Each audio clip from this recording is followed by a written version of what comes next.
তো আসলে এইগুলা খেজুরগুলো আসলে কি কি জাতের এখানে খেজুর আছে এই বাগানে? বিভিন্ন জাতের আছে, কয়েক প্রকার আছে। ধরেন মরিয়ম আছে, মরিয়ম আছে, তারপরে আজোয়া আছে। আসসালামু আলাইকুম। যে যেখান থেকে আমার এই ভিডিওটি দেখতেছেন সবাইকে আমার পক্ষ থেকে জানাই শুভেচ্ছা এবং অভিনন্দন। আমরা এখন দাঁড়ায় আছি কোমরপুরের বাহিরদিয়া গ্রামে একটি খেজুর বাগানে। এখানে বিশাল বড় এরিয়া নিয়ে খেজুরের চাষ করা হয়েছে। এইটা কিন্তু দেশি খেজুর না, এটা কিন্তু সৌদি আরবের খেজুর। এইখানে আছে আজুয়া, আম্বার, আরও বিভিন্ন পদের খেজুর আছে। আমরা এই পুরো বাগানটা আপনাদের ঘুরে দেখাবো। অবাক করা বিষয়, আসলে সৌদি আরবের খেজুরের চাষ এখন কিন্তু বাংলাদেশে হচ্ছে। এই দেখেন, এটা হলো আম্বার খেজুর, কত বড় বড় হয়েছে এবং এটা হলুদ হয়ে গেছে, কিছুদিন পরে পাকবে। এই যে ছোট ছোট গাছ, পুরা বাগানে অনেক গাছ লাগানো হয়েছে। একটা গাছের গোড়া দিয়ে 4-5টা করে চারা বেরোইছে। এগুলো কিন্তু বিক্রয়ের জন্য রাখা হয়েছে আর কি। এই চারাগুলো আপনারা চাইলে নিতে পারবেন।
আর কয়দিন পরে এই খেজুরগুলা পেকে যাবে। খেজুরগুলার কালার চলে আসছে, হলুদ কালার। একটা ছোট গাছে অনেক পরিমাণ খেজুর ধরছে। এগুলো সব কালার চলে আসছে, কিছুদিন পরে পেকে যাবে। ছোট একটা খেজুর গাছ এবং কত পরিমাণে খেজুর ধরছে।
তার কাছ থেকে শুনবো এই খেজুরের চারা কত করে। ভাই আসসালামু আলাইকুম। ওয়ালাইকুম আসসালাম। এই খেজুর গাছের চারা কত করে বিক্রি করতেছেন? এগুলো 20 থেকে 25,000 এরকম বিক্রি করা হয়। গুঁড়োয় তো উঠিয়ে দিব। 20 থেকে 25,000 টাকা করে আসলে চারা বিক্রি করা হয়। একটা গাছের গোড়ায় তো অনেকগুলো চারা আসছে। দেখেন চারাইতে আপনি ও এইখানে চারা থেকে খেজুর চলে আসছে। লাগানোর সাথে আপনি খেজুর খেতে পারবেন। এই যে চারা থেকে এই খেজুর গাছটা আসছে, এই যে খেজুর গাছের এই যে চারা থেকে খেজুর আসছে। আর গাছে তো এই যে আছেই। তো তো 20 থেকে 25 হাজার টাকা করে আর কি চারা বিক্রি করতেছেন, তো অনেকগুলো চারা আসছে। কাকা আসসালামু আলাইকুম। ওয়ালাইকুম আসসালাম। কাকা আছেন ভালো? কাকার হলো কি নাম? আমার নাম কবির মোল্লা। আপনার নাম হলো কবির মোল্লা। তো এই যে যে বাগানটা করছে, এই বাগানের চারাগুলো কোথা থেকে সংগ্রহ করছে? সৌদিতে সৌদি আরবের থেকে চারাগুলো সংগ্রহ করছে। এই চারাগুলো আসলে কত করে কিনছে? 60, 70, 75 পড়ছে হাজার। 60, 70, 75 হাজার টাকা পড়ছে। এইগুলো একটা আজোয়া খেজুরের আর কি চারা। তো এখন তো দেখতেছি যে আসলে প্রচুর খেজুর ধরছে এবং খেজুরটা পাকার আর কি উপক্রম হয়ে গেছে বা পাকার পর্যায়ে চলে আসছে।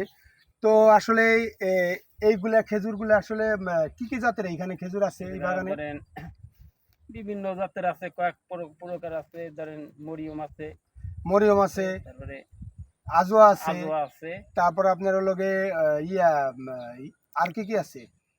আরো 3-4 পদ আছে। আরো 4টা বা 5 3-4টা পদ পদের আর কি খেজুর আছে। কিন্তু এইখান থেকে আর কি কত করে বিক্রি করতেছে চারা?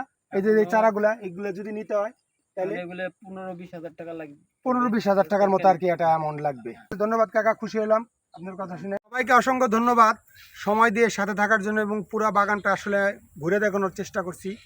তো এখানে আসবেন, আইসা দেখতে পারবেন, এখানে থেকে চারাও সংগ্রহ করতে পারবেন, নিজেরা লাগাইতে পারবেন। তো এই সব প্রসেসিং এই বাগানে যারা আছে তত্ত্বাবধানে তাদের কাছ থেকে শুনে পরামর্শ নিয়ে আপনারা নিজেরাও চাষাবাদ করতে পারবেন।